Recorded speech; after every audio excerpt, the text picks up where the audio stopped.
বিনামূলীয়াকৈ চলি আছে। কোনো ধৰণৰ পইচা পাতি আমি লোৱা নাই, যিহেতু অসম চৰকাৰৰ পৰা এইটো ইনষ্ট্ৰাকশ্যন আছে যে একো পইচা ল'ব নোৱাৰে, গতিকে আমি একো পইচাও লোৱা নাই।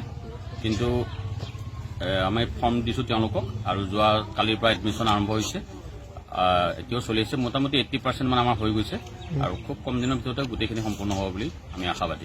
আমি এটা বস্তু হেৰি কৰিছোঁ যে তেওঁলোকে এজোপা গছ পুলি ঘৰত তেওঁলোকে ৰুই পেলাই GPS কেমেৰাৰ ফটো মাৰি তেওঁলোকে দিব লাগিব, আৰু এই গছ পুলিটো সম্পূৰ্ণৰূপে জীয়াই থাকিব লাগিব। অহা বছৰ এডমিশ্যনৰ সময়ত সেই গছজোপি মানে জীয়াই থাকিলেহে তেওঁলোকে এডমিশ্যন পাব। আকৌ এবাৰ ফটো তেওঁলোকে তাত দিব লাগিব।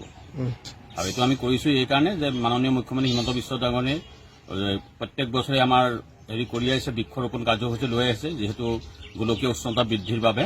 গতিকে আমিও এটা ক্ষুদ্ৰ প্ৰয়াস কৰিছোঁ যে আমাৰ ছাত্ৰ ছাত্ৰীখিনিও যাতে তাত কিছু অৰিহণা যোগাব পাৰে।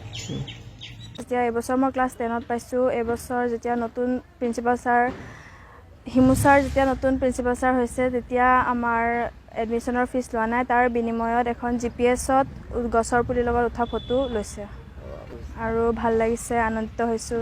এবাৰ মই ক্লাছ 10লৈ উত্তীৰ্ণ হৈছোঁ, কিন্তু এবাৰ মই পাৰ্থ ছাৰ নতুনকৈ প্ৰিন্সিপাল হোৱাৰ পৰা আমাৰ 1 টকাও লোৱা নাই, আৰু লগতে এডমিশ্যনৰ বিনিময়ত আমাৰ পৰা GPS কেমেৰাত এজোপা গছপুলি ৰোপণ কৰি পেলাই ফটো বিচাৰিছে, সেইটোৱে। আৰু আমি বিশেষকৈ বহুত আনন্দিত হৈছোঁ। পাৰ্থ ছাৰ আমি বহুত বহুত ধন্যবাদ জনাইছোঁ। আমি যোনটো গছপুলি ৰোপণ কৰিছোঁ, সেই গছপুলিটো ভালদৰে প্ৰতিপালন কৰাৰ দায়িত্ব আমাৰ নিজৰে।